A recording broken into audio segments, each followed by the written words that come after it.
Hello guys, welcome to my channel आयोग परीक्षा में। So let's without wasting of time start करते हैं क्लास को। आज की क्लास बिल्कुल समझो बहुत ज़बरदस्त रहने वाली है, क्योंकि इसमें हम लेके आए हैं ग्रामीण परिवेश से रिलेटेड, यानी कि कृषि से संबंधित बहुत सारे इम्पोर्टेंट एमसीक्यूज़ हैं। इसमें को कम से कम तो नहीं तो 2 एमसीक्यूज़ मतलब आपके एग्ज़ाम में क्वेश्चन ज़रूर मिलने वाले हैं। सो स्टार्ट करते हैं without wasting of time. So let's start.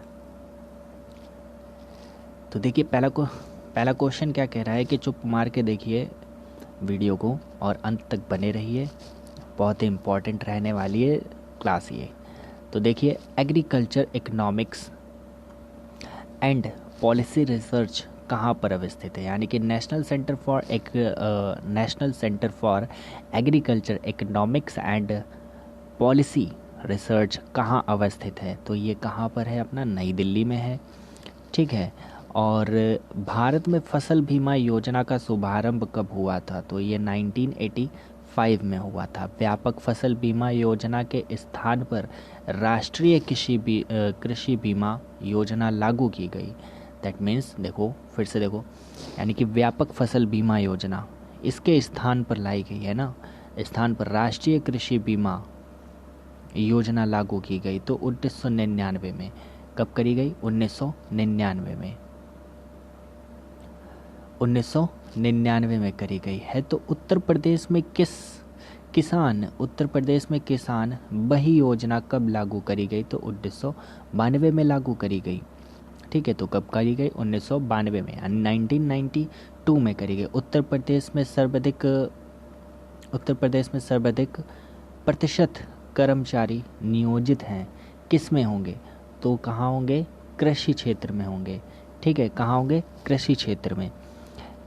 किस वित्तीय वर्ष के संघीय बजट में राष्ट्रीय कृषि बीमा योजना को खरीफ फसल पर भी लागू किया गया, तो कब किया गया था, 2004 और 5 में किया गया था, ठीक है। राष्ट्रीय हॉर्टिकल्चर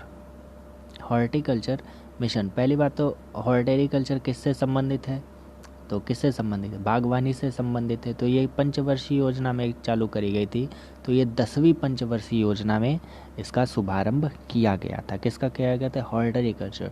तो पिसीकल्चर बताओ किससे संबंधित है, पिसीकल्चर अपना किससे संबंधित है, मत्स्य पालन से, यानी कि फिशिंग से संबंधित है, ठीक है। लाल क्रांति भी बता दो किससे संबंधित है, ऐसे ही लाल क्रांति बता दो, भूरी क्रांति बता दो, ठीक है, रजत क्रांति बता दो। तो ये तीनों किससे संबंधित हैं। तो देखिए, कौन सी फसल राष्ट्रीय खाद्य सुरक्षा मिशन, कौन सी राष्ट्रीय खाद्य क्या कर रहा है, राष्ट्रीय खाद्य सुरक्षा मिशन से आच्छादित नहीं है, तो कौन सी नहीं है, मोटे अनाज, यानी कि इसमें आच्छादित फसल दलहन, गेहूं और चावल है। कौन कौन सी हैं आच्छादित फसलें, कौन सी हैं, दलहन है, गेहूं है और चावल है, ठीक है। सब्जी वाली फसलों के लिए कैसा बाजार उपयुक्त है, तो सब्जी वाली जो फसलें होती हैं उनके लिए कैसा बाजार चाहिए होता है, तो अति अल्पकालीन वाला चाहिए होता है। कौन सा चाहिए, अति अल्पकालीन। किस पंचवर्षीय योजना में कृषि ने ऋणात्मक विकास प्रदर्शित किया था, तो किस में किया, ऋणात्मक, तीसरी पंचवर्षीय योजना में। प्रधानमंत्री द्वारा प्रस्तावित द्वितीय हरित क्रांति में सम्मिलित नहीं है, तो कौन सम्मिलित नहीं था द्वितीय में कृषि में विदेशी मुद्रा के सीधे निवेश को प्रोत्साहन, ठीक है, ये शामिल नहीं था। 2006 में पारित अधिनियम के अनुसार सूक्ष्म उपक्रमों के लिए निवेश की सीमा क्या है, तो अधिकतम 25 लाख रुपए तक है, ठीक है। नेक्स्ट देखते हैं, निम्न कथनों से हम क्या समझते हैं, तो क्या समझते हैं देखते हैं। भारत ने राष्ट्रीय खाद्यान्न सुरक्षा प्राप्त कर ली है, परंतु पारिवारिक सुरक्षा प्राप्त नहीं की है अभी तक, पारिवारिक सुरक्षा नहीं प्राप्त की है। तो इसका क्या है कि मतलब देखो, खाद्यान्न स्टॉक तो पर्याप्त है, परंतु सभी परिवारों को उसे प्राप्त करने की समर्थता नहीं है। ओके। कृषि मूल्य आयोग, कौन सा? कृषि मूल्य आयोग की स्थापना कब की गई थी? तो कब की गई थी कृषि मूल्य आयोग की स्थापना? 1965 में करी गई थी। तो कब करी गई? 1965 में करी गई। नेक्स्ट क्वेश्चन देखिए क्या है। मूल्य, क्या कह रहा है? मूल्य जिस पर सरकार खाद्यान्न का क्रय करती है, तो न्यूनतम समर्थन मूल्य, बहुत ही हॉट टॉपिक रहा है। यानी कि क्या बोलते हैं? मिनिमम सपोर्ट प्राइस, हाँ यही बोलते हैं ना, एमएसपी। यस। तो खाद्यान्न का क्रय करती है ना, क्रय जो कर बोलते, क्रय करती है।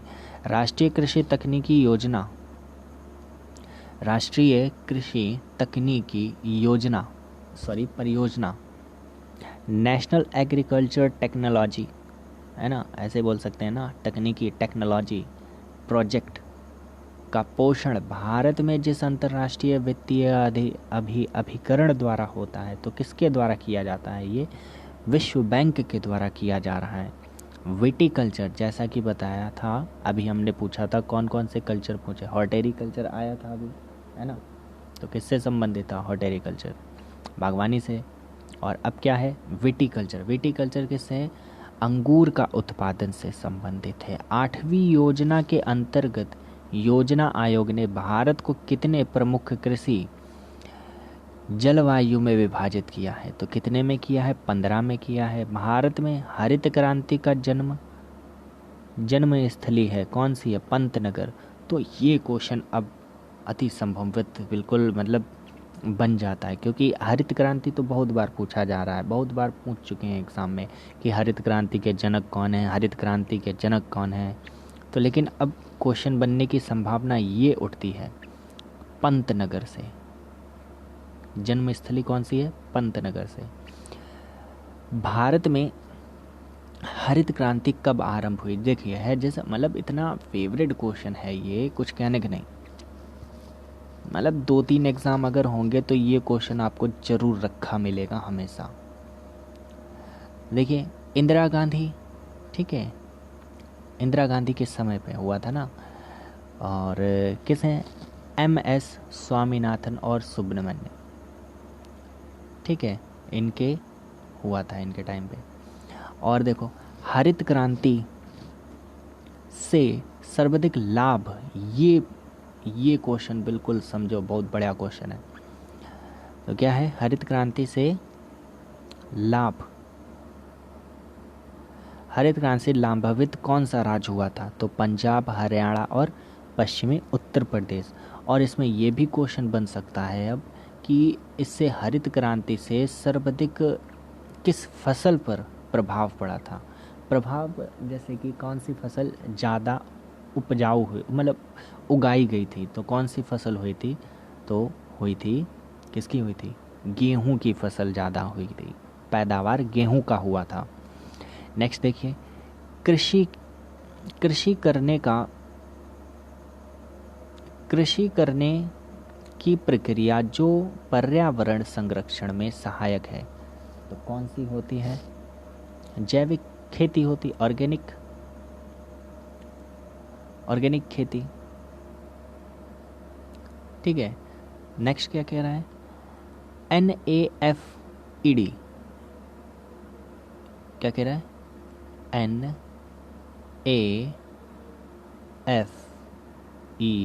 और D, है ना, NAFED किससे संबंधित है? तो कृषि विपणन से संबंधित है। कृषि लागत और मूल्य आयोग का उद्देश्य क्या है? कृषि मूल्यों का स्थिरीकरण, यानी कि उनको एक स्थिरीकरण बनाए रखना, एक ही, और कृषकों के लिए समर्थक वास्तविक आय स्तर का सुनिश्चित एवं लोक विस्तरण पद्धति के माध्यम से उपभोक्ताओं को आवश्यक कृषि फंड उचित दरों पर उपलब्ध करवा कर उनके हितों की रक्षा करना है, ठीक है। और क्या? खाद्यान्नों के न्यूनतम समर्थन मूल्य की संतुष्टि कौन देता है? तो ये कौन करता है? कृषि लागत एवं मूल्य आयोग करता है। भारत में किसमें? भारत में कृषि को वित्त देने वाली शीर्ष संस्था कौन है? नाबार्ड है। ठीक है। भारतीय कृषि की निम्न उत्पादकता का कारण नहीं है सहकारी कृषि। भारत सरकार ने कीमत स्थिरीकरण कोष की स्थापना का निर्णय लिया है। कब लिया था? क्या लिया था? कॉफ़ी और चाय उत्पाद के लिए।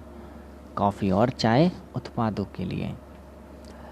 भारतीय अर्थव्यवस्था में कृषि का महत्व उसके किन में योगदान से जाना जाता है? यानी कि भारतीय अर्थव्यवस्था में कृषि का महत्व उसके किन में योगदान से जाना जाता है? राष्ट्रीय आय से जाना जाता है, और रोजगार से, औद्योगिक से, विकास से, और अंतर्राष्ट्रीय व्यापार और खाद्यान्न आपूर्ति में। भारत की फसलों में से किस फसल के अंतर्गत उसके शुद्ध शकल कृषि क्षेत्र के संचित क्षेत्र का सर्वाधिक प्रतिशत है? तो कौन है? गन्ना है। ठीक है। फसलों से एक और बार देख लो। यानी कि क्या कह रहा है क्वेश्चन कि भारत की फसलों में से जो भी फसलें होती हैं उसमें से किस फसल के अंतर्गत उसके शुद्ध शकल कृषि क्षेत्र की संचित क्षेत्र का सर्वाधिक प्रतिशत है? तो गन्ना उगाया जाता है। ठीक है, गन्ना। नेक्स्ट क्या है? नेक्स्ट है हमारे पास में कौन फसलें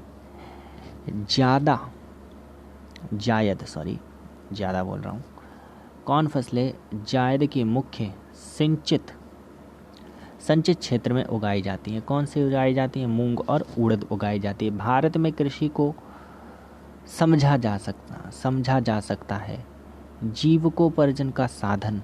ठीक है, जीविकोपार्जन का साधन। संतुलित उर्वरक का प्रयोग किया जाता है। संतुलित उर्वरक का प्रयोग किया जाता है। कब किया जाता है? उत्पादन बढ़ाने के लिए और खाद की गुणवत्ता उन्नत करने हेतु। क्या करने हेतु? उन्नत करने हेतु, भूमि की उत्पादकता बनाए रखने हेतु किया जाता है। इसका कलर चेंज करके देखते हैं, ज़रा रेड करके देखें हैं कैसा लगेगा। सही लगेगा? चलो देखते हैं।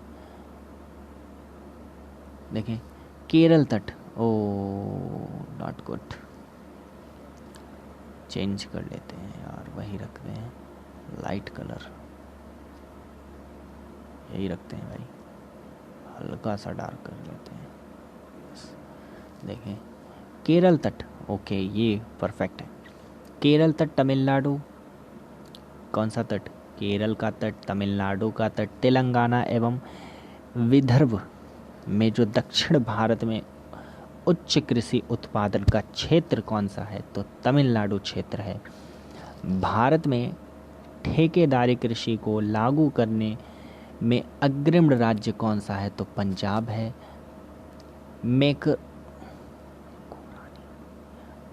ये क्या है? मेकोरानी गेहूं सबसे उपयुक्त किन परिस्थितियों के लिए है? तो असिंचित परिस्थितियों के लिए है ये। गेहूं, चावल, चीनी एवं दालों में से सामान्यतः किसका भारत से निर्यात नहीं होता है? तो दालों का नहीं होता है। ट्रिटिकल दो बीज का संकर है। कौन है? तो गेहूं और रई का। किसका? गेहूं और रई का। ट्रिटिकेल दो के बीच का संकर है। तो कौन है? गेहूं और रई का है। कृषि उत्पादों की मांग पाई जाती है। किसमें पाई जाती है? स्थायित्वहीन में पाई जाती है।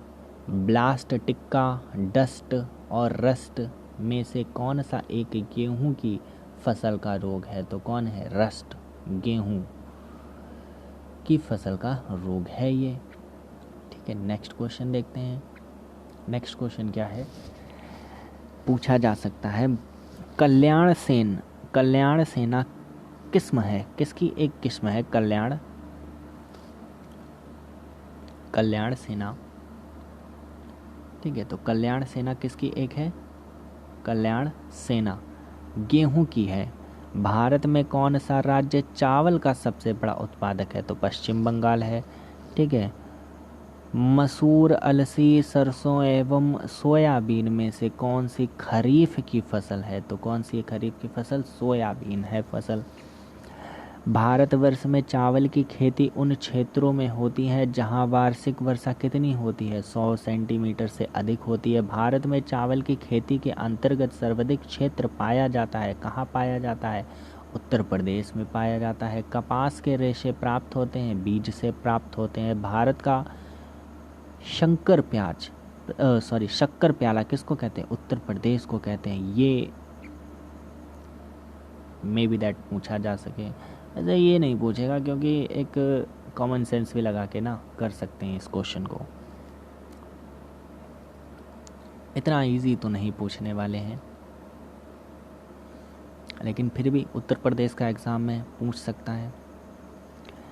भारत से दक्षिण भारत में से चीनी उद्योग, यानी कि जो उत्तरी भारत से दक्षिण भारत में चीनी उद्योग के स्थानिक स्थानांतरण की सहायता की है। गन्ने का प्रति एकड़ उच्चतर उत्पादन। ठीक है, गन्ने में शर्करा का अधिक होना, पेराई का अधिक लंबा मौसम और सस्ता श्रम, है ना, उत्तरी भारत में। तो यहाँ पे कौन सा सही हो जाएगा, तो सस्ता श्रम तो नहीं होना चाहिए। ये तीनों हमारे करेक्ट हैं पहले वाले, यानी कि चीनी उद्योग के स्थानांतरण में सहायता होती है, तो गन्ने का एक प्रति एकड़ उच्चतर उत्पादन होता है, और गन्ने में शर्करा का अधिक होना और पेराई का अधिक लंबा मौसम होता है। चना, सरसों, कपास एवं गेहूं में राजस्थान में किस धातु का किस वस्तु का देश में प्रमुख उत्पादक है, तो देश का कौन प्रमुख उत्पादक है, तो कौन है भाई, सरसों का है, राजस्थान। भारत में 3/4 से अधिक कच्चा रेशा प्राप्त होता है, कर्नाटक और आंध्र प्रदेश से प्राप्त होता है। मूंग रेशम की एक ऐसी किस्म है जो पूरे विश्व में केवल भारत में ही पाई जाती है। ये बढ़िया क्वेश्चन है कतई। तो कहाँ पाई जाती है, असम में पाई जाती है। भारत में रबड़ का सबसे बड़ा उत्पादक कौन है, केरल है। ठीक है, किस राज्य में कहवा की खेती होती, कर्नाटक में सर्वाधिक होती है। विश्व में चाय उत्पादन और उपभोग में भारत का स्थान, उपभोग में तो भाई प्रथम है हम लोग, और लेकिन किस में स्थान द्वितीय है, उत्पादन में द्वितीय है। सही सुमेलित है, तो कौन सा सही सुमेलित है, सब्जी अनुसंधान, भारतीय सब्जी अनुसंधान संगठन, यानी कि ये उल्टा हो जाएगा ना, इंडियन वेजिटेरियन करके vegetable, Indian vegetable institute research institute, है ना, रिसर्च इंस्टीट्यूट कहाँ पर है, तो ये है वाराणसी में। कहाँ पर है, वाराणसी में। IIPR कहाँ पर है, कानपुर, यानी कि दलहन, भारतीय दलहन अनुसंधान संस्थान, भारतीय दलहन। भारतीय गन्ना वाला तो कतई याद कर लो भाई, कहाँ पर है, जंगल बता रहे, लखनऊ में। और भारतीय बागवानी अनुसंधान कहाँ पर है, बेंगलुरु में है। ग्रीन गोल्डन क्या है, तो चाय है, ग्रीन गोल्डन।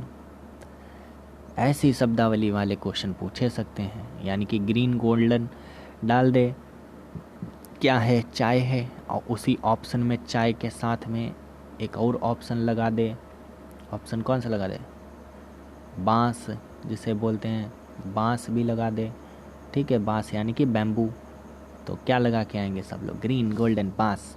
लो भाई बांस लगा लिया, तो बांस क्या हो जाएगा, गलत है, ग्रीन गोल्डन याद कर लो। ग्रीन गोल्डन क्या है, चाय।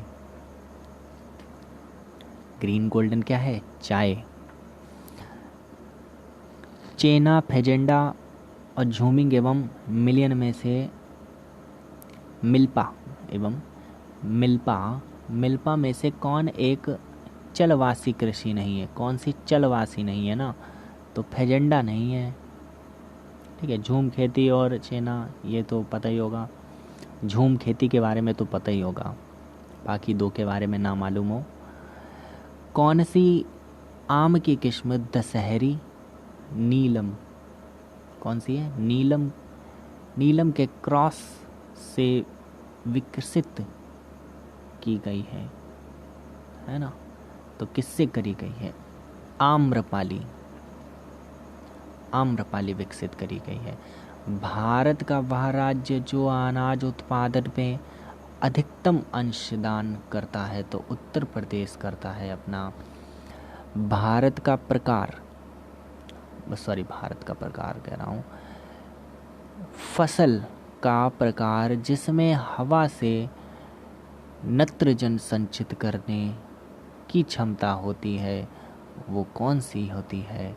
दलहनी फसलें कहलाती हैं। ओके, नेक्स्ट आगे देखते हैं। देखिए यहाँ से तो ये कुछ क्लियर नहीं दिख रहा है, देखते हैं। गुजरात गेहूँ, गन्ना, बाजरा एवं नारियल में से किस में से मुख्य उत्पादक है? तो बाजरा का उत्पादक प्रमुख है इसका। DRR किसका है? DRR यानी कि डायरेक्टरेट ऑफ राइस रिसर्च कहाँ पर है? हैदराबाद में। और नेक्स्ट क्या है? Directorate of wheat research Karnal में है। और डायरेक्टरेट ऑफ मेज रिसर्च कहाँ पर? नई दिल्ली में है। डायरेक्टरेट ऑफ पल्सेस कहाँ पर है? कानपुर में है। इरी रेशम कहाँ का मिलता है भाई? इरी रेशम असम में, मूंग रेशम असम में, सहतूत रेशम कर्नाटक में, टसर रेशम झारखंड। मालदीव चमत्कार एक प्रजाति है। मालवीय चमत्कार एक प्रजाति है किसकी? अरहर की। प्रसंस्करण हेतु आलू की सबसे अच्छी किस्म कौन सी है? कुफरी चपसोना 2। कौन सी है? कुफरी चपसोना 2। अरहर बहार। अलसी नीलम। अलसी माने क्या होता है? अलसी नीलम। मूंगफली चंद्रा। ये सब इसकी क्या है? प्रजातियां हैं। और मसूर पंत एल 406। और सरसों वरुण। मतलब ये पूछ सकता है कि डिब्बे से पंत L 4 क्या है? अरहर है, अलसी है, मूंग है, मसूर है या सरसों है, इस टाइप से। तो हमें क्या लगाना पड़ेगा? मसूर लगाना पड़ेगा। इसी तरह से पूछेगा, जैसे वो लगा दे कि निम्न में से अलसी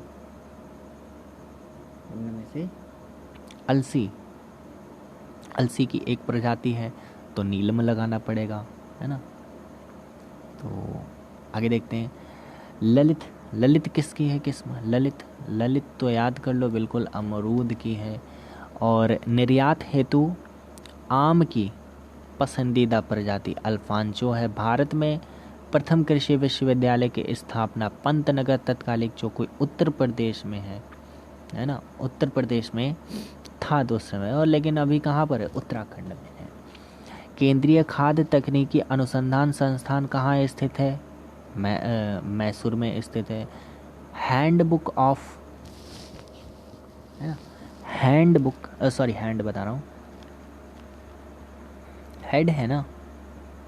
ऑफ एग्रीकल्चर प्रकाशित हुआ था भारतीय कृषि अनुसंधान परिषद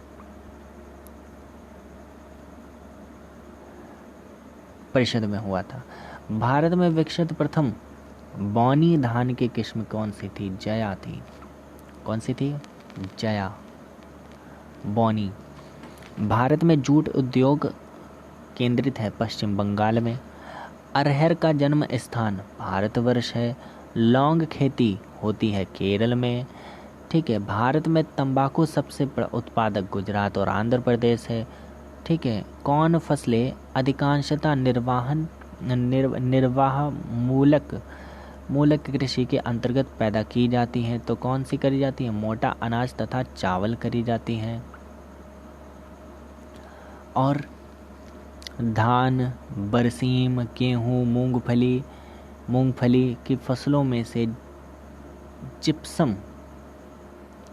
जिप्सम की अधिक मात्रा अवसित होती है। तो ये बढ़िया क्वेश्चन है। मूंगफली की फसल में जिप्सम की अधिक मात्रा होती है। निम्नलिखित में से भारत किनका सबसे बड़ा उत्पादक है? तो किनका सबसे बड़ा उत्पादक है? तो काली मिर्च का है और किसका? अदरक का है।